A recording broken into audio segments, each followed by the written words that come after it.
What's up, everybody? Thralls here once again. I'm Necrotic. I'm Jammin John. And we have an album review for you.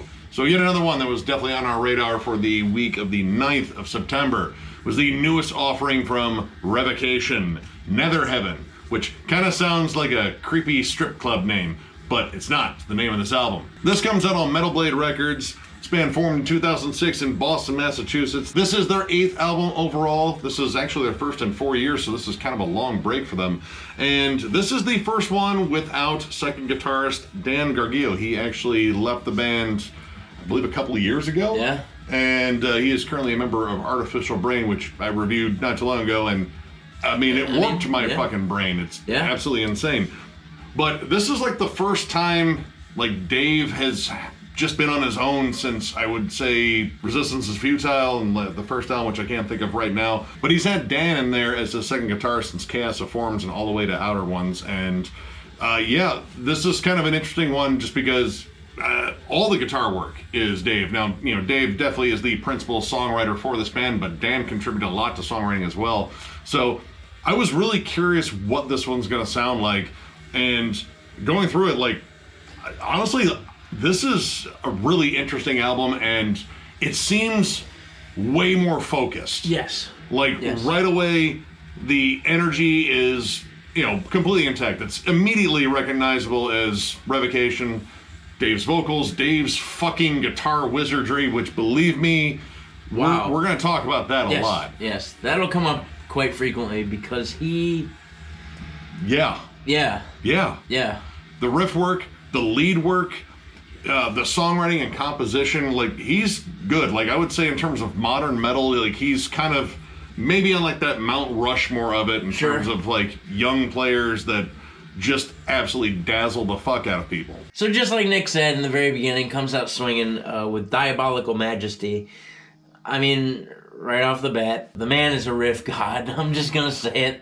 I mean, it opens how I would expect a Revocation album to open. Fast, blistering, thrashy.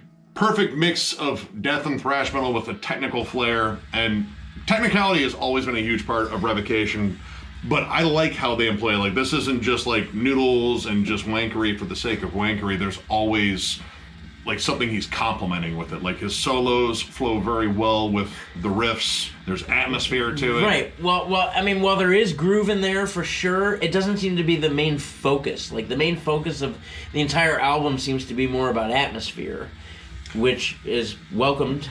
Yeah, I was kind of surprised by the amount of more dissonant riffs and more like kind of open sections where it kind of lets the mood build up, because, you know, a lot of Revocation's work is like straight to the point, like actually straight to the throat is more like it.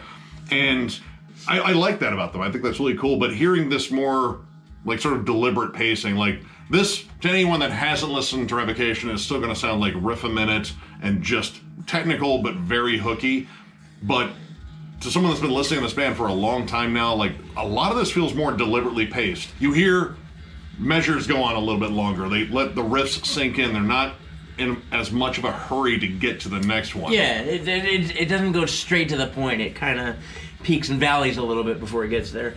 I mean, the first 3 songs alone are a great pace setter for the record. Just groovy and thrashy and all the things that you've come to expect from Revocation. Yeah, the breakdown that opens up Nihilistic Violence is pure violence. It's machine gun riffs. It starts off with a lumbering pace to it, a little bit more groovy. Yep. Flat out just heavier than hell. Like, one of the heaviest moments on this album that is definitely saying something. But I like how it just flips over to the fast and thrashy side on the back half and just gets fucking fast, like ridiculously like Vader fast. And very syncopated too. Like, there's a lot of galloping riffs, but the drums really work well with his picking. Like, all the individual notes you can hear on the drums as well. Oh, Pearson does a great job on here. Lots of cool accents. The opening flurry on Diabolical Majesty, how it starts off, like, those are some wild fucking fills before he goes into like blasts and thrash gallops. Yep. Now, it's interesting, like, you know, we were listening to this, the first 3 tracks seem to kind of go together as like some of the more brutal offerings on here. Like, they're definitely more, you know, just heavy, like lots of just nasty chugs. And melody-wise are a little bit more dark, a little bit more sinister sounding, but when you get down to songs like Strange and Eternal, Galleries of Morbid Artistry, and the instrumental The Ninth Chasm, it takes a bit of a melodic turn, and it's not like a campy melodic turn. It still sounds like dark and sinister, but there are more distinct hooks. Namely Strange and Eternal, which is the longest song on here, I believe. It's almost 6 minutes long, and it's almost kind of melodic death metal. It's kind of like melodic death metal played through Revocation's filter, so it's a little bit more technical, but I heard riffs that were very similar to bands like The Haunted, like more along the lines of One Kill Wonder, I would say, but played with that thrashy flair. And the lead work on this 3-song run, I think, is some of my favorite lead work on here, because not only do the songs themselves have a more melodic flair to them, so do the leads. The leads stand out. They have such great phrasing. There's a lot of feel to them, but technical as hell. Like, he can dazzle you with a million notes, but he can also just kind of stay on one particular bit and just kind of milk it. Well, yeah, the leads, instead of being just like crazy noodly leads like he normally does, and I'm not knocking that whatsoever, the leads in this case play more to the vibe of each song. Like, it complements everything that's happening in the song. One of my favorite leads, I think, is on the instrumental. Those leads reminded me a lot of when Michael Keane was focused on the Faceless. Stuff you'd hear on Autotheism or on Planetary Duality. It just had his kind of like phrasing and the way he lets notes hang a little bit and kind of ring out. Just super tasty. Honestly, I mean, the word chasm being in there, I actually thought of the chasm. Yep. You know, it's very angular, very technical. Like, there's definitely some spots there that kind of reminded me of like Atheist or even like Cynic at their heaviest. But there's a lot of stuff in here in terms of like harmonies and such that reminds me a lot of later Death, like namely Sound of Perseverance, Individual Thought Patterns, Symbolic Human, like that whole era right there. Like in the bridge of Galleries of Morbid Artistry, when he gets into that really clean guitar section, it reminded me a lot of like Opeth, like Blackwater Park era kind of Opeth.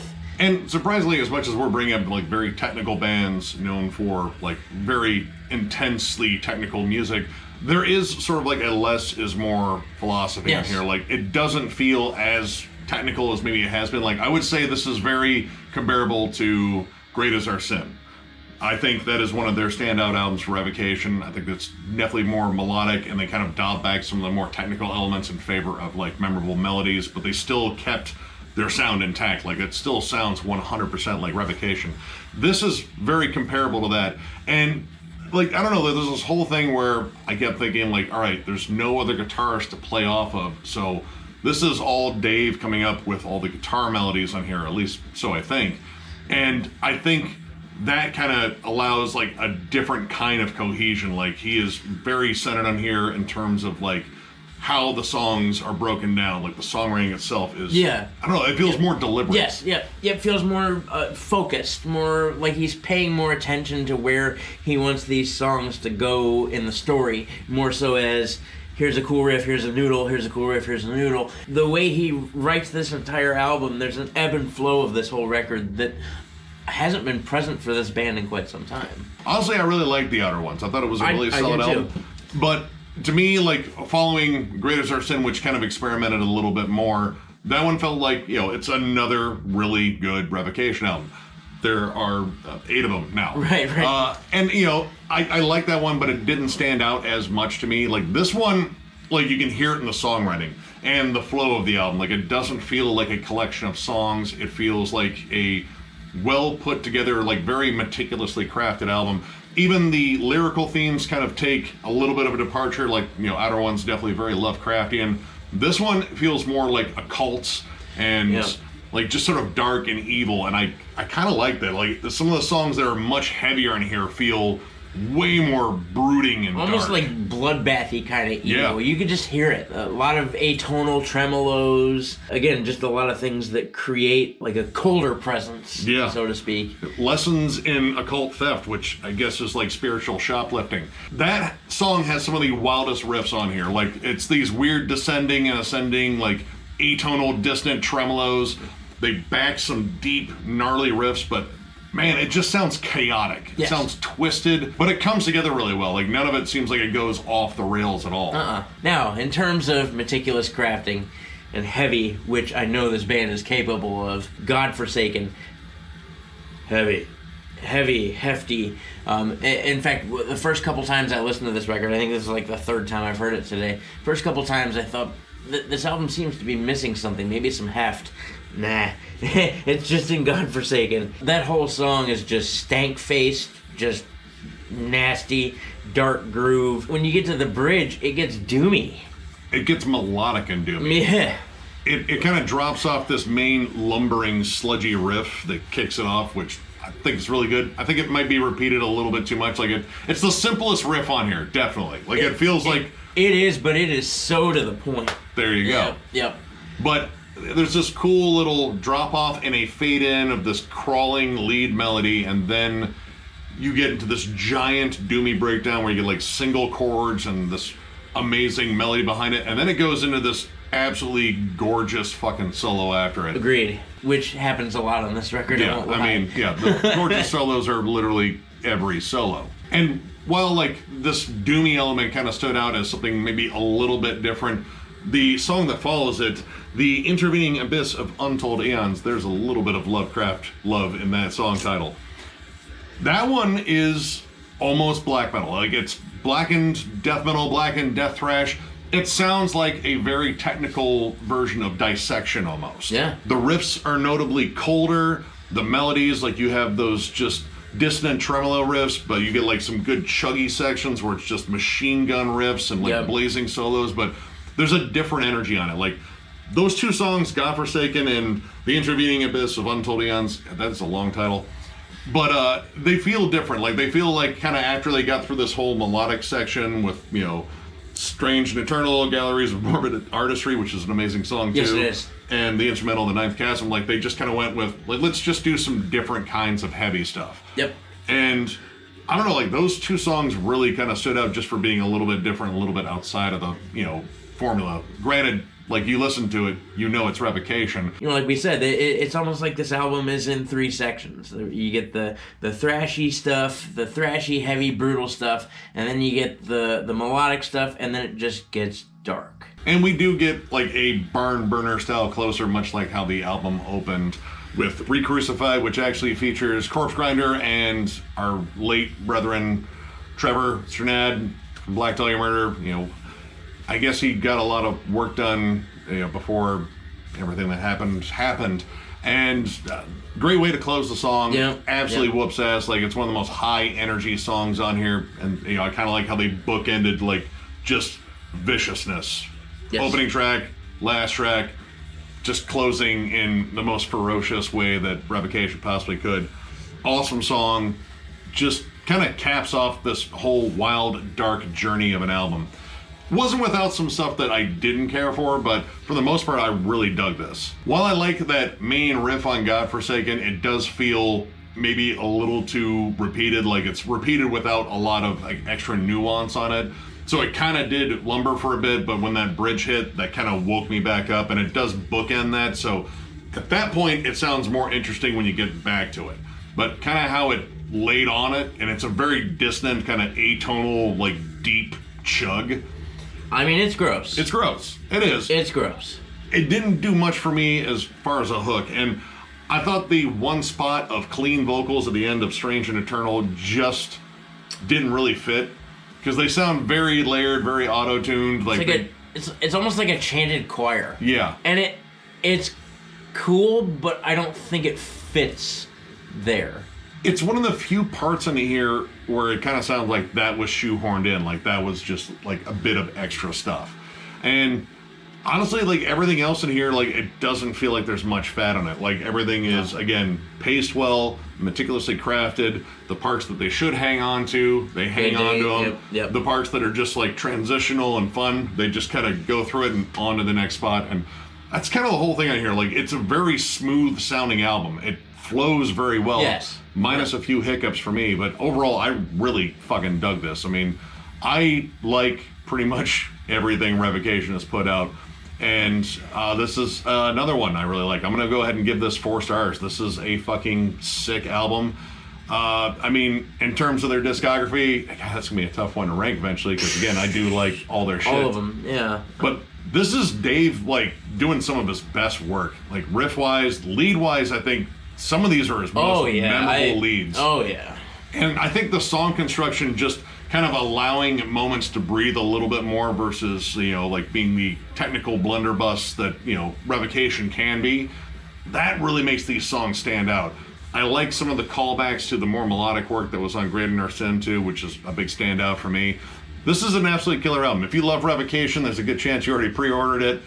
You should have, because you got a good album. Yep. And if you're not familiar with Revocation, this is not a bad place to start at all. No. I mean, honestly, almost any place is good to start with this band, but this solid fucking album, go check it out. It's a banger. Yeah, it's a 4 for me too. It wasn't at first. The first time I heard it, it was in my car and I couldn't fucking hear it, and I thought it sounded a little bland. I like where it's headed though. I like the fact that he's more focused on actually writing like a fully functional entity of a song each time he writes a song. Like, it doesn't feel rushed, it doesn't feel incomplete, and it feels like he's experimenting a little bit more.